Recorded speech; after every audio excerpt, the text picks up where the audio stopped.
주영진의 뉴스브리핑 오늘도 어제 갑자기 세상을 떠난 노회찬 의원 관련 소식 집중적으로 여러분께 전해드리겠습니다. 서울 신촌 세브란스 병원에 마련된 노회찬 의원의 빈소에는 정치인은 물론 일반 시민들도 많이 찾아서 갑자기 세상을 떠난 고인을 추모했습니다.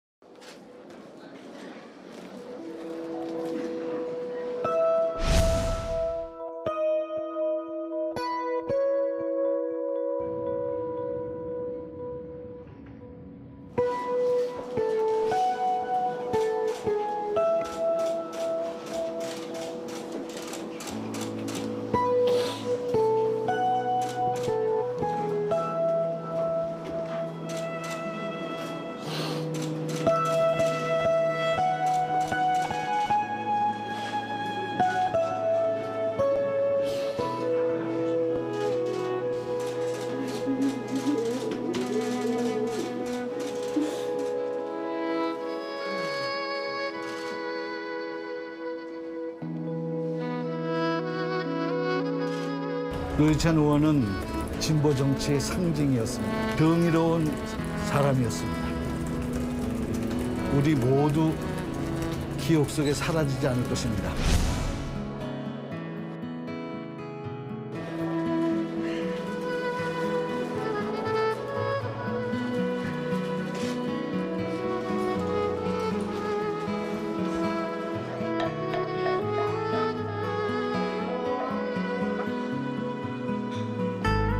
많은 분들께서 손글씨 편지 등으로 마음을 표현해 주셨습니다. 이거는 초등학생이 쓴 건데요. 노회찬 의원님께 안녕하세요. 전 4학년 어린이 이든입니다. 엄마 아빠께서 노회찬 의원님을 많이 좋아하셨는데 갑작스럽게 너무 슬프고 놀랐네요. 정의당 당사에서 꼭 만나 뵙고 싶었는데 이런 곳에서 뵈어서 아쉽네요. 노회찬 의원님 명복을 빕니다.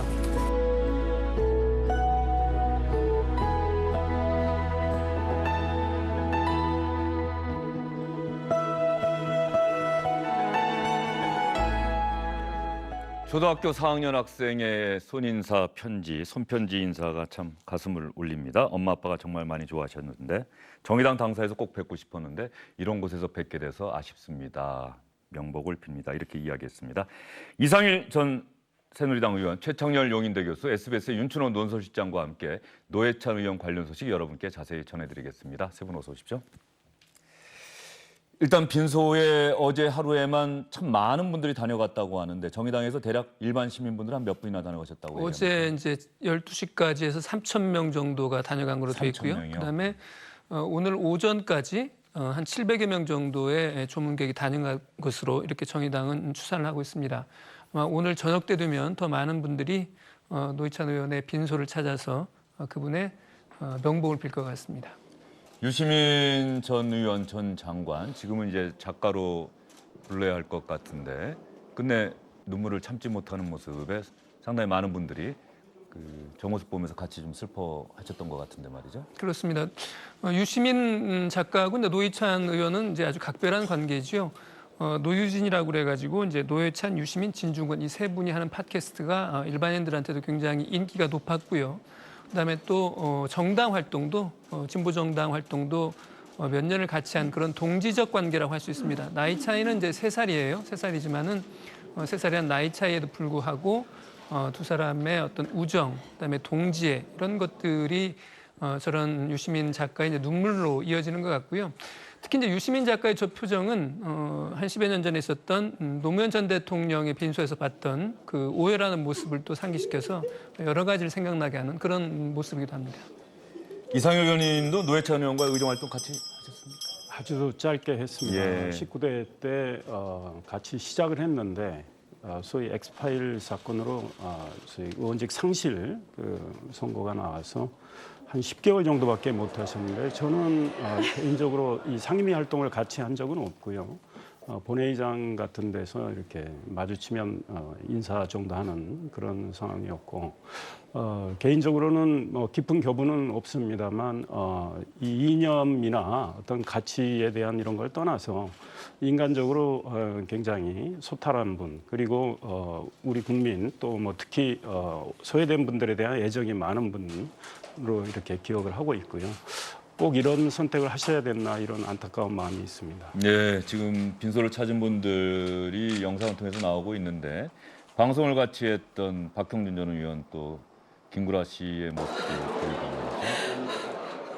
네, 바른미래당의 이해운 전 대표의 모습도 보이고 있습니다. 최 교수님, 정치인의 상가에 정치인이 갑자기 세상을 떠나는데 일반 시민들이 어제 하루에만 3,000명이 넘게 다녀가셨다. 어떤 걸까요, 그게? 또 이제 과거에 노무현 전 대통령 돌아가셨을 때 생각이 나는데요. 노회찬이라는 사람이 정치인입니다만 노회찬이 줬던 우리 사회에 울림이 있는 것 같아요. 사회적 약자라든지 소외계층에 대해서 일관되게 편을 드는 발언을 해왔고 또 그리고 정치적으로 어떤 뭐 정치적 이익이라든지 정파적 이해 이런 걸 떠나서 정말로 있는 그대로 진보 보수의 문제가 아니라 옳은 게 무엇이다라는 것, 우리 사회 도덕이 무엇이다라는 것을 알려줬던 사람이었고 바로 그 당사자가 본인이 유서에 4천만 원 받았다고 남기고 스스로가 말했던 그 언행일치를 실행하기 위해서 자기가 목숨으로 스스로 단죄했다 이런 느낌이 들거든요. 아마 그런 것들에 대한 국민들의 글쎄 뭐 이런 표현이 어떨지 모르겠습니다만 감동이라고 할까 그런 공감이라고 할까 이런 것들이 일반 정치인들에게서 잘 보기 어려운 저런 조문객들이 많은 걸로 나타나는 것 같습니다. 정의당의 이정미 대표와 심상정 전 대표가 사실상 상주 역할을 지금 하고 있는 것으로 보이는데 말이죠. 네. 심상정 의원은 사실 어제 노회찬 의원의 사망 사실이 알려진 이후로 기자들에게 또 공개석상에서는 한마디도 하지 않았어요. 그런데 그렇습니다. 오늘 새벽에 페이스북에 글을 올렸다고 하는데 어떤 내용의 글을 올렸습니까? 그렇습니다. 그 페이스북에 이제 짧은 글이에요. 뭐냐면 영원한 동지 노회찬 그가 홀로 길을 떠났습니다.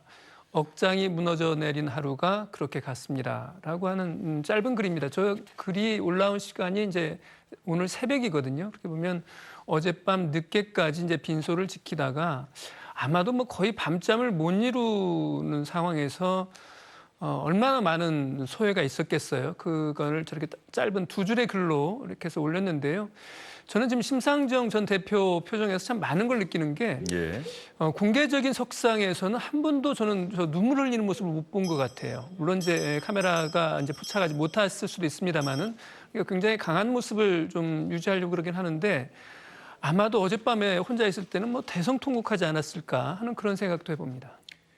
정의당에서 노회찬 의원과 심상정 의원은 좀 어떤 상징적인 존재 아닙니까? 그렇습니다. 그 두 분 때문에 의석은 불과 6석에 불과한 정의당의 그 존재감은 사실은 뭐 6석 훨씬 능가하는 그런 상황 아니겠습니까? 그리고 최근에는 또 지지율이 계속 올라갔던 거고요. 심상정, 노회찬 이 두 분은 그 당의 중심이었고 또 2004년에 17대 총선 때 비례대표 의원으로 두 분이 같이 등단을 해서 15년 정치를 같이 했고 2008년에는 제가 알기로는 그 민노당에서 탈당을 해서 진보신당을 만들고 또 공동대표를 같이 하셨고요. 그 이후에 통합진보당, 진보정의당, 오늘 정의당까지 늘 함께했던 정말 아주 끈끈한 동지애적 관계를 보여줬던 분들이고 본인들이 추구하는 가치를 일관되게 추구했던 그런 분들이기 때문에 아마 심상정 의원의 이 가슴 아픔은 뭐 참 헤아리기가 어려울 정도로 클 겁니다.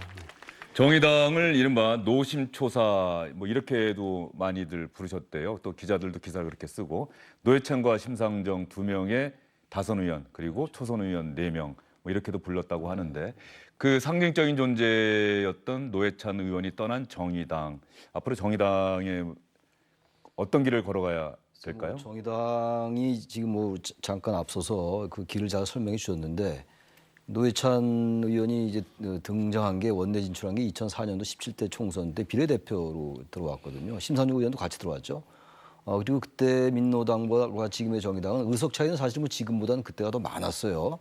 2004년도 17대 총선 때 지역구 2석, 비례대표 8석에서 10석을 차지했던 정당이었으니까 지금은 비록 이제 6석이었다가 지금 노회찬 의원이 이제 자꾸 해서 5석밖에 안 됩니다만 정의당이 지금 우리 정당사에 남겨놨던 것은 의석 문제가 아닌 것 같아요. 그러니까 진보적 가치라는 게 우리 사회에서는 대단히 생소했던 면이 분명히 있었고 또 일부 수구 세력이 우리 사회의 진보를 이른바 종북이다 좌파다 이렇게 항상 매도해 왔던 면이 분명히 있었거든요. 그런 부분들에 대해서 정의당이 진보란 이런 것이다라는 것을 보여줬던 정당이다. 그리고 그러한 것 진보적 가치를 일관되게 얘기해왔고 그 중심에 전 노회찬 의원이 있었다고 생각합니다. 그 말 한마디 한마디가 우리 민중들, 대중들의 언어와 부합하는 단어들이었고 바로 그런 점들이 오늘의 정의당을 있게 했고 그래서 정의당은 노회찬 의원을 잃었다 하더라도요. 뭐 당장이야 정치공학적으로 손실이 있을지 모르겠으나 정의당이 지향하는 이런 진보적 가치는 오히려 더 국민들 마음속에 더 많이 살아남을 것 같아서 또 오히려 진보 정당으로서의 정의당의 그 앞날 진로는 더 오히려 유망할 수도 있다고 생각합니다. 노회찬 의원과 심상정 의원은 정치적으로 각별한 동지였고 심상정 의원의 남편 이승배 씨가 노회찬 의원과 함께 노동운동을 했던 또 각별한 인연도 갖고 있습니다. 일반 시민분들이 많이 빈소를 찾아서 노회찬 의원을 추모를 했는데 빈소에 직접 다녀오시지 못한 분들 또는 직접 오신 분들이 손편지를 많이 남겼다고 합니다. 이 손편지 내용과 관련해서 최석 정의당 대변인이 어떤 내용의 손편지들이 왔는지 최석 정의당 대변인이 기자들에게 했던 이야기 여러분 같이 들어보시죠. 어제 오후 5시부터 밤 12시까지 3천여 명의 조문객이 장례식장을 찾아주셨습니다. 많은 분들께서 손글씨 편지 등으로 마음을 표현해 주셨습니다. 감사의 말씀 전합니다. 오늘은 처음으로 의원님이 밉습니다. 그래도 슬퍼도 정의를 위한 그 뜻을 이어가도록 대한민국 1인으로 노력하겠습니다. 이거는 기자분이 쓰신 것 같은데요. 국회에 출입한 지 채 1년이 되지 않은 초임 기자입니다. 가슴이 찢어질 듯 아파서 생전 처음으로 빈소에 왔습니다. 고인이 짊어진 무거운 책임감을 다시 떠올려 봅니다. 고인께서 던져준 화두를 공부하겠습니다. 세상을 바라보고 취재할 때 저절로 그의 목소리를 찾아보게 될 것 같습니다. 기자가 글쎄 직접 저렇게 손편지를 썼다는 것도 어떤 면에서 보면 좀 이례적입니다. 기자는 좀 객관적이어야 하고 중립적이어야 하고 뭐 이런 부분들을 아마 선배들한테 많이 배웠을 텐데 1년이 안 된 국회 출입 기자가 노회찬 의원을 추모하는 글을 남겼는데 상당히 가슴에 와 닿습니다. 그렇습니다. 말씀하신 것처럼 이제 기자라고 하는 것이 항상 어떻게 보면 거리감을 두고 취재원을 이제 객관적으로 보려고 많이 노력하는 그런 직업이기도 하고 또 그런 훈련을 받기도 합니다만은 노회찬 의원을 아마 취재한 기자 같은데요. 취재하면서 그 취재원을 존중하거나 존경하거나 어떻게 그 장점을 집중적으로 볼 수 있는 게 사실 쉽지가 않을 수 있어요. 어떻게 보면 가까이서 보기 때문에 단점이 더 많이 보일 수 있는 건데 그럼에도 불구하고 이렇게 생전 처음으로 빈소를 찾아서 조문을 할 만큼 한 정치인에 대한 어떤 애정과 존경의 마음이 있었다고 하는 것은 노회찬 의원의 62년간의 삶이 헛되지 않았다고 하는 것을 보여주는 또 하나의 증표라고 할 수 있겠네요. 정치인이 세상을 떠날 때 세상을 떠난 뒤에 남아있는 사람들이 그 정치인에 대해서 어떤 모습을 보이는지를 가만히 보면 그 정치인이 어떤 인생을 살아왔는지 어떤 정치를 해왔는지를 평가할 수 있지 않겠습니까? 네, 그렇습니다. 기자들이 쓰는 여러 가지 관련 보도를 통해서 그 정치인의 어떤 활동, 인품, 행적을 잘 알 수가 있죠. 그러니까 이번의 경우에 노회찬 의원, 그 사실은 사건으로는 불법 정치자금 문제지만 그거를 뭐 집중적으로 다루기보다는 그분이 추구했던 어떤 가치, 그분이 보여주려고 했던 정의감, 또 그분이 챙기려고 했던 소외된 분들에 대한 어떤 그분의 열정 이런 것들을 보도하는 걸 보면서 그래도 노회찬 의원이 굉장히 열심히 의정 활동을 했고 소위 정치인들 표리부동하다는 이야기 많이 듣지만 그래도 겉과 속이 같은 그런 행동을 하려 했다라는 걸 느낄 수 있습니다. 최 교수님은 학교에서 학생들에게 정치학을 가르치시고 계신데 말이죠. 노회찬 의원의 이 사망과 관련해서 일단 어제 그 소식 들으셨을 때 어떤 생각이 들었는지 만약에 지금 방학이 아니라 학기 중이었다고 한다면 학생들에게 어떤 이야기를 하셨을 것 같습니까? 노회찬 의원이 이제 그 돈을 받았다 안 받았다 이런 의혹들이 제기가 됐었잖아요. 방미하기 전에. 예. 그리고 난 다음에 이제 그 도모 변호사의 영장이 기각됐고 저는 그걸 보면서 노회찬 의원이 견디기가 어려울 거다라는 생각을 했어요. 솔직히 개인적으로. 전 사실 뭐 노회찬 의원하고도 개인적으로 동창이도 하고 그래서 그런데 많이 느꼈는데 만약에 이제 학생들한테 지금 방학 중이라 강의 못 합니다만 만약에 강의를 하게 된다면 역시 우리 정치는 정치라는 것이 일견 겉과 속이 달라야 되고 겉모습수가 있어야 된다 뭐 이런 것들도 있어요. 현실 정치라는 게 마키아벨리즘이라는 게 바로 그런 거 아니겠습니까? 네. 뭐 근대 정치학의 시조라는 마키아벨리즘이 그런 거라고 보는데 우리 정치가 유독 그렇게 그런 현상이 많아왔다라는 얘기를 전 많이 해왔으니까 노회찬 의원 같은 경우는 바로 그겁니다. 지금 본인이 분명히 받긴 받았는데 본인이 유서에 남긴 것처럼 청탁과 대가성은 없었던 것이고 또 그 돈은 일단 본인의 또 고등학교 동창에게 받았고 도모 변호사에게 그렇게 본인이 느꼈던 거였고 그래서 우리 정치는 역시 아무리 정치라는 게 현실 정치라는 것도 중요하고 겉모술수도 중요하다 하더라도 노회찬 의원이 남긴 것 그것은 국민들에게 진정성 있게 다가갔던 거거든요. 그래서 저는 학생들에게도 정치를 떠나서 우리의 인생사가 저렇다. 인생사라는 게 여러 명의 정치인이 다 뭐 자연사도 할 수 있는 것이 그렇지만 죽은 이후의 모습 같은 거 전 곳에서 학생들 개인의 인생 같은 것들 가르칠 것 같습니다. 노회찬 의원은 세상을 떠날 때 유서를 3통을 남겼습니다.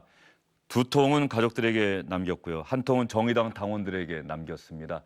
가족들에게 남긴 유서는 가족들이 공개를 원하지 않고 있고요. 정의당 당원들에게 보낸 유서의 내용만 공개가 됐습니다. 직접 같이 들어보시죠.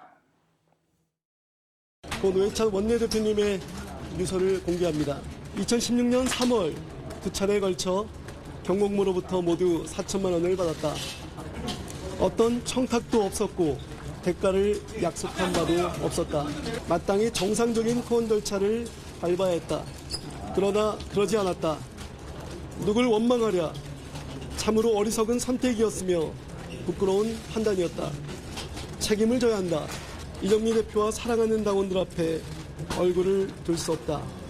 정의당과 나를 아껴주신 많은 분들께도 죄송할 따름이다. 잘못이 크고 책임이 무겁다.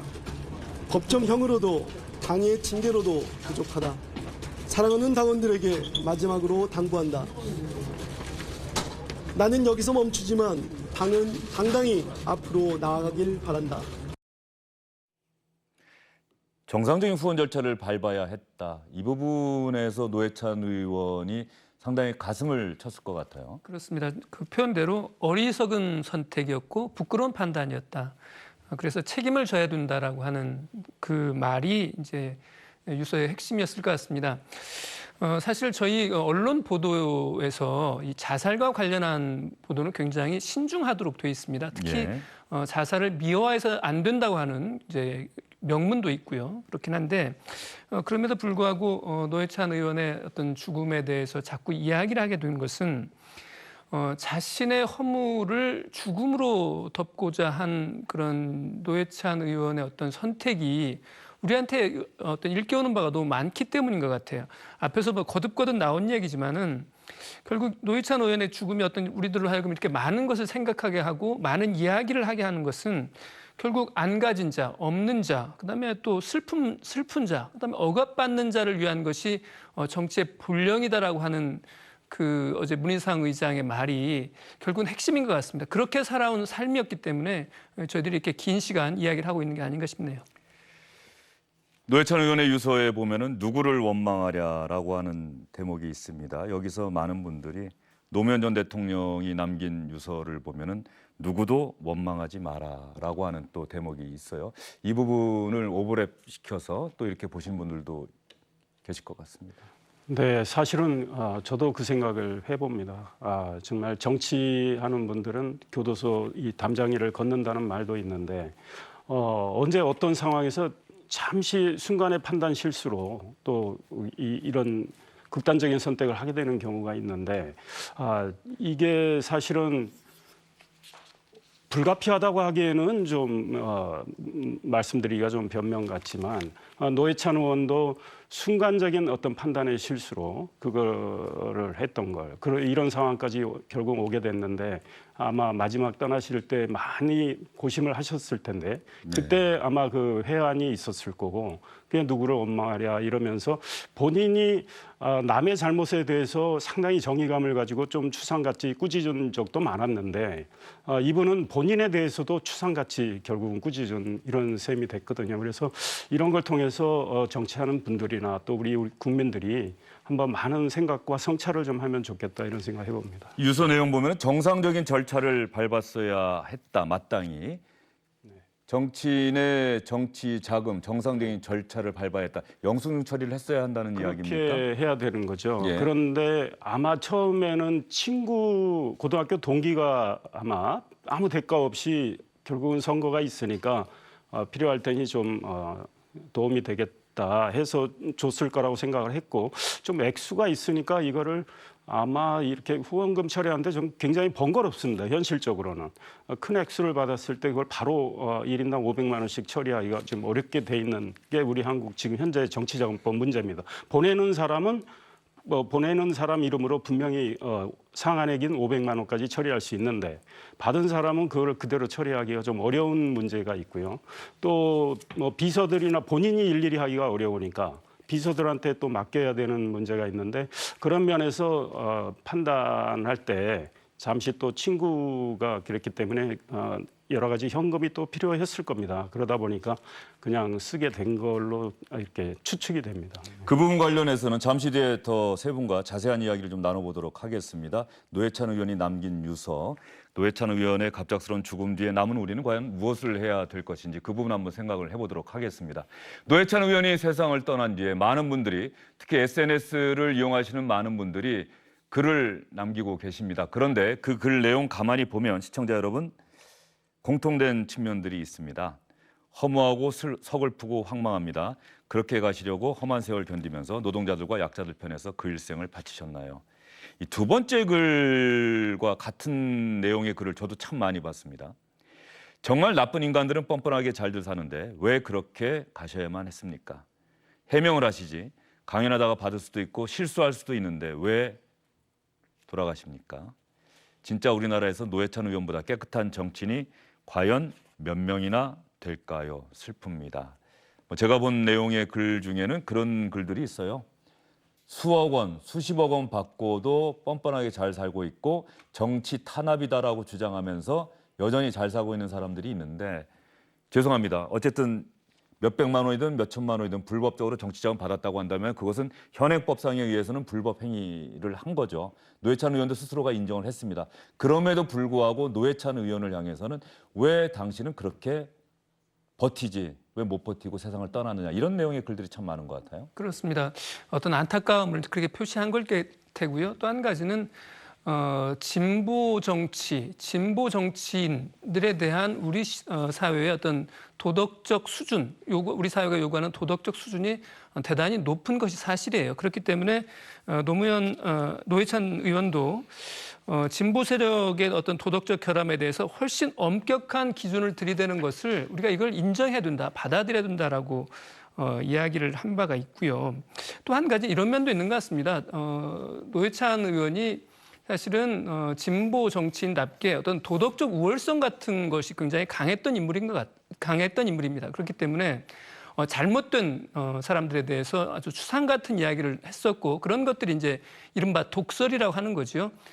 그런 것들을 통해서 그 독설을 듣는 그런 입장에서는 이제 상처를 입었을 수도 있는데 대중들에게는 이런 것이 굉장히 시원하게 들렸단 말이에요. 그래서 이제 일종의 사이다 발언이다 이런 말도 들었고 그랬는데 결국은 그러한 독설들이 어떻게 보면 자신의 도덕적 어떤 이제 정치적 문제가 터졌을 때 이런 것을 감당하는 방법이 어떤 극단적인 선택으로 이어진 것 같습니다. 노회찬 의원의 사망 그리고 유서에서 밝힌 것처럼 경공모로부터 4천만 원 받았다라고 스스로 인정을 했고요.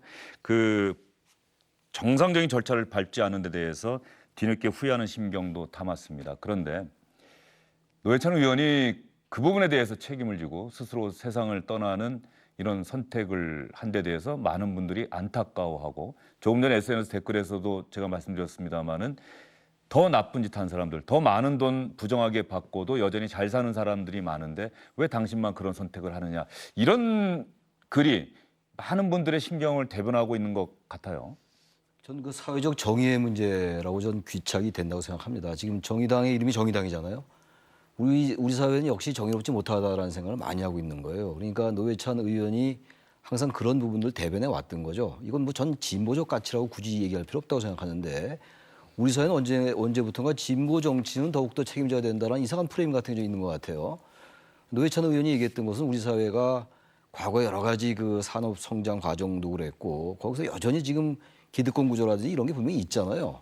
조금만 뭔가 분배나 어떤 소외계층을 위한 정책이 나오면 이건 성장에 상당히 걸림돌이 된다는 이런 보수적 논리가 금방 시장을 지배하고 이런 게 굉장히 좀 많다고 지금도 봐요. 바로 그런 점들에 대해서 노회찬 의원이 계속 질타해 왔던 거였는데 노회찬 의원 그 4천만 원 받고 물론 그게 이제 정치자금법 위반이겠죠. 불법 정치자금이 되는 거죠. 왜냐하면 처리를 정치 자금 영수증이나 이런 정당 정치자금법에 의해서 하지 않았기 때문에 그렇다고 하더라도 우리가 제가 지금 공개적으로 말하긴 그렇습니다만 돈을 받고도 되게 많은 국민들이 저 사람은 분명히 돈을 받았을 텐데라고 느끼면서도 끝까지 안 받고 안 받았다고 얘기하고 넘어간 경우가 너무나 많잖아요. 예. 그런 경우는 우리 국민들은 다 알고 있는 거예요. 그러니까 법리적인 부분과 국민들이 느낌으로 심증으로 갖는 부분은 다른 건데 그 법률 때문에 항상 무죄가 나오고 또 집행유예 나오고 이런 게 많잖아요. 근데 그런 거에 비해서 그래서 이게 만약에 노회찬 의원이 이 부분을 나중에 얘기하고 저런 극단적 선택하지 않은 상태에서 했다면 일반적인 정치 문법이나 법률 문법에 의하면은 기름 분명히 있었을 것 같아요. 왜냐하면 그 돈의 액수가 그렇게 많지 않기 때문에 물론 4천만 원이 적은 액수는 아니지만 1억을 받고 2억을 받은 것에 비하면 상대적으로 적기 때문에 실형을 받더라도 집행유예 나올 수가 있는 것이고 또 정치적으로 은퇴 선언을 한 다음에 또 어느 정도 국민적 어떤 그 정치적 사면이 있은 후에 나올 수 있는 이런 여러 가지 일이 있을 텐데 우리나라의 문법에 의하면 근데 그런 걸 다 마다하고 본인이 말했던 것에 대해서 그 중압감을 못 이긴 거거든요. 중압감을. 그럼으로써 스스로를 단절했던 것이고 그러니까 저는 어떻게 보면은 도덕적으로 볼 때 도덕 철학적으로 볼 때 극단적인 책임 윤리의식이라고 봐요. 그 자기가 말한 언행에 대해서 스스로 잠깐 실수한 거에 대해서 실수했다고 얘기할 수 있는 거거든요. 인간이 어떻게 완벽합니까? 많은 분들이 바로 그 부분 부분 말씀하시는 때문에 것 저렇게 같아요. 안타까워하는 거죠, 바로. 예. 예. 그냥 인정하고 예. 공개적으로 인정하고 실수했습니다, 잘못했습니다. 특검 나가서 조사받고 맞습니다. 법에 그럼요. 법에서 저를 처벌한다고 하면 당연히 받겠습니다. 그 유세도 언급한 것처럼 정의당 차원에서 징계하신다면 그것도 받겠습니다. 그런데 노회찬 의원은 그것조차도 그것만으로도 부족하다. 내가 너무 큰 잘못을 했다. 아마 이렇게 생각을 하셨던 것 같은데 노회찬 의원의 죽음 이제 많은 국민이 또 정치권이 같이 애도하고 슬퍼하고 있는데 노회찬 의원의 죽음을 통해서 우리 사회는 무언가 더 발전적인 방향으로 나아가야 하는데 노회찬 의원의 죽음 이후에 정치 자금과 관련한 이야기들이 조심스럽게 조금씩 나오고 있는 것 같아요. 과연 지금의 정치 자금 제도가 그대로 둬도 되는 것인가? 조금 바꿔야 되는 것 아니냐? 뭐 이런 얘기도 많이 나오는 것 같은데요. 정치자금법이 이제 1965년에 만들어져서 이제 최근에 개정이 된 것은 2004년이에요. 이제 개정된 내용을 좀 간략하게 좀 말씀을 드리면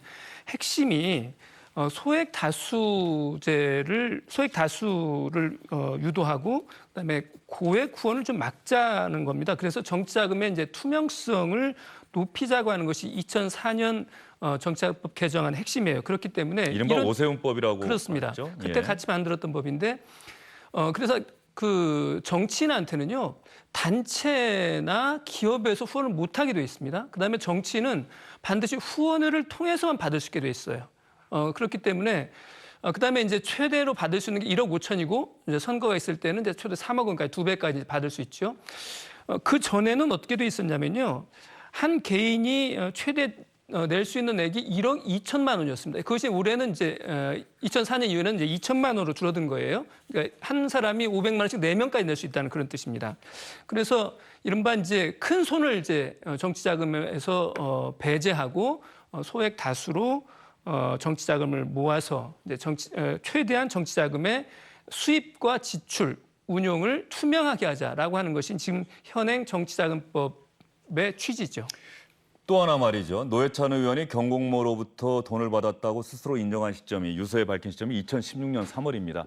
2016년 3월에 노회찬 의원은 현역 의원이 아니었죠. 아니었습니다. 원외 인사였습니다. 네, 그렇습니다. 현역 정치인과 원외 인사, 그러니까 국회의원이 되기 위해서 뛰고 있는 국회의원 배지는 없는 이분들과의 정치자금 운용 너무나도 큰 격차가 있다. 또 이런 지적들도 적지 않아요. 말씀드리자면 100대 제로라고 할 수 있습니다. 이상일 의원이 지금 바로 원외 그렇습니다. 인사신데 말이죠. 네, 저는 뭐 현재 무소속이라 정치 활동은 뭐 하지는 않고 있지만 제가 원외위원장을 한 적이 있습니다. 그러니까 국회의원도 했고 원외위원장도 했고 천양지차입니다. 정말 국회의원 할 때는 후원금이 1년에 상한액 1억 5천만 원인데 또 뭐 여당 의원을 했기 때문에 거의 채운 경우가 많았고요.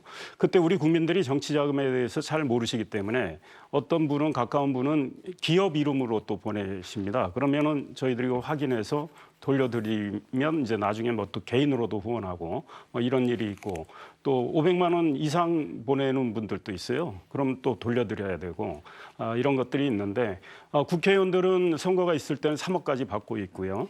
원외인 경우에 이제 돌아가신 노회찬 의원의 경우에 선거 한 달 전이란 말이죠. 그러면 일단 예비 후보로 등록을 해서 후원금을 받을 수는 있습니다. 그 시점에는 후원금을 받을 수가 있었는데 그때 후원 처리를 못 하셨는데 그래도 그동안 선거를 대비하기 위해서 계속 활동을 해와야 되는데 예비 후보 등록일은 불과 선거 60일 전 뭐 이렇게밖에 안 되기 때문에 원외들은 이 다음 총선에 대비하기 위해서는 후원금을 하나도 받지 않은 상황에서 개인적으로 뭐 알아서 조달해서 정치 활동을 하는 문제가 있습니다. 그런데 현역 의원들은 늘 후원회를 가동하기 때문에 지역 활동을 굉장히 편안하게 할 수 있는 이런 것들인데 사실 정치자금법을 개정한다면 이게 가장 큰 문제 같고요. 그다음 또 정치자금법 사용과 관련해서 후원금을 받은 후원금을 처리하는데 굉장히 엄격하게 돼 있습니다. 예컨대 기자들하고 저녁에 밥 먹고 어떤 기자가 노래방 갑시다 해서 노래방 갔을 때는 후원의 카드는 안 됩니다. 그러니까 개인 처리해야 되고요. 그다음에 지역에서 활동을 하다 보면 이 후원회 카드로 처리하기 어려운 일들이 많이 있습니다. 뭐 현실적으로 현금이 들어갈 수 있는 일도 있고요. 그러다 보니까 음성적인 이런 정치자금 조달과 사용이 이루어지고 있다 이런 지적하고 싶습니다. 정치자금법, 현행 정치자금법이 국민적 요구를 수용을 해서 만들어진 법이기 때문에 이것을 뭐 섣불리 바꿔야 한다라고 저희가 이 시간을 통해서 말씀드리기는 어려운 측면이 있습니다. 이것은 국회의원들이 여론을 잘 듣고 여론을 잘 반영해서 바꿀 것인지 말 것인지 바꾸게 된다면 어떻게 바꿀 것인지 이런 부분은 결정해야 될 일입니다. 앞으로. 그런데 노무현 전 대통령도 생전에 그런 말씀을 하셨고요.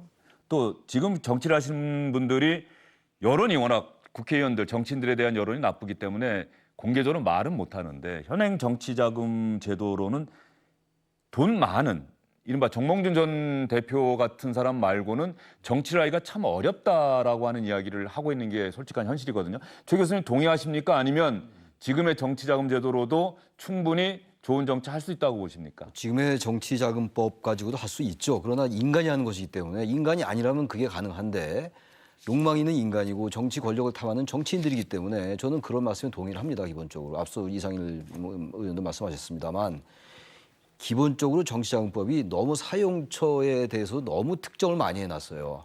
그 경계가 너무나 애매한 거 아니겠어요? 인간이 이 삶을 살아나가고 정치를 하면서 누구에게 밥을 사고 여러 정치 활동을 하는 데 있어가지고 그러니까 그런 부분을 좀 풀어줄 필요가 있는 것 같아요. 그러니까 돈을 이제 죄는 건 좋은데 돈의 용처를 너무 죄놓으니까 아까 말씀하신 것처럼 정몽준 의원 예를 들긴 들었습니다만 격차 너무 심해지는 거예요. 예를 들어가지고 아주 인맥이 좋은 이른바 좋은 고등학교나 좋은 대학을 나온 사람들은 그런 인맥이 좋은 친구가 많을 거고 그럼 믿을 만한 사람도 많을 거예요. 상대적으로. 그럼 돈을 받아도 그쪽에서 무슨 기밀이나 비밀을 누설하지 않을 개연성이 높다라고 본다면 그런 돈을 많이 받을 수가 있어요. 밝혀지면 하면 되는 거니까. 근데 그렇지 않은 사람들은 어쩌다 받아도 그 사람에게 받았지만 그 사람 뭔가 대가를 주고 줬을 개연성이 높고 그렇게 되면 그것이 이제 다른 어떠한 경로나 다른 때 가서 나타난다면 그게 정치자금 위반이 되는 것이기 때문에 이런 부분들도 우리가 좀 세심히 살펴볼 필요는 있는 것 같아요. 물론 지금의 정치자금법 근간을 바꿀 수는 없다 하더라도 아까 원외와 원내의 어떤 그 차이는 뭐 계속 강조돼 왔던 것이고 지적돼 왔습니다만 적어도 돈을 쓰는 영초 이런 것들에 대한 제한도 좀 풀 필요가 있을 것 같고요. 우리나라는 들어오는 통로도 제한하고 있고 나가는 출구도 제한하고 있고 운영하는 것도 모두 다 제한하고 있다 보니까 사실상 정치자금법을 위반하기 대단히 좋은 구조로 돼 있다. 그러다 보니까 여기에 안 걸리기가 어려운 구조. 이건 분명히 우리가 한번 개선할 필요는 있다고 생각합니다. 네, 요거 관련해서는 네. 저는 좀 약간 다른 생각인데요. 2004년 이제 개정의 취지가 이제 정치자금의 투명성을 높이자고 하는 거였어요. 왜 그랬냐면 그 이전에는 여러 가지로 검은 돈이 정치 자금이라는 이유로 굉장히 많이 정치권을 이제 혼탁하게 만들었었습니다. 핵심이 특히 이제 재벌, 기업들의 돈이 이제 정치 자금이라는 이유로 그런 명분을 들어가지고 이제 정치인들에게 제공이 되고 그 대가로 이제 부정한 이권이 주어지는 이런 단계였기 때문에 그때 정치의 핵심은 돈의 어떤 수입과 지출의 투명성을 높이자는 것 하나였고요. 또 한 가지 대원칙이 뭐였냐면 우리 정치에 드는 정치 자금의 어떤 이것을 좀 줄여보자라고 하는 거였어요. 그래서 정치인들이 이를테면 뭐 부의를 한달지 축의금을 낸달지 이런 것 자체도 완전히 이제 돈을 덜 쓰도록 하는 이런 정치 자금법을 만든 거예요. 그리고 또 한 가지는 앞에서 이제 이상일 전 의원께서 이제 잘 설명을 해주셨지만 노회찬 의원의 어떤 비극적인 선택과 정치자금법은 직접적인 관련이 있다고 할 수는 없어요. 왜냐하면 그 당시에 이를테면 이걸 후원금으로 처리하기에 뭐 굉장히 어렵게 돼 있다 할지 아니면 제도적으로 이게 불가능했다 할지 이게 아니거든요. 노회찬 의원 스스로 이야기했듯이 정말 부끄러운 선택이었고 잘못된 선택이었던 거예요. 그 순간에. 그렇기 때문에 물론 정치자금법이 지금 개정된 지가 이제 15년이 지나서 현실적으로 손볼 때가 좀 있습니다. 특히 원내와 원외의 어떤 차별적인 어떤 이런 시스템 같은 것들은 고쳐야 될 필요가 있는데 그렇다고 해서 정치자금법의 전면적인 개정이랄지 이런 것들이 논의될 만한 그런 시기는 아니라고 보고 자칫하면 정치자금법을 좀 자유롭게 풀어주자는 얘기는 다시 한번 예를 들면 2004년 개정 이전에 검은 돈이 정치권을 휘감았던 이런 시절로 돌아가자는 그런 이야기로 자칫하면 돌아갈 수 있어서 네. 예.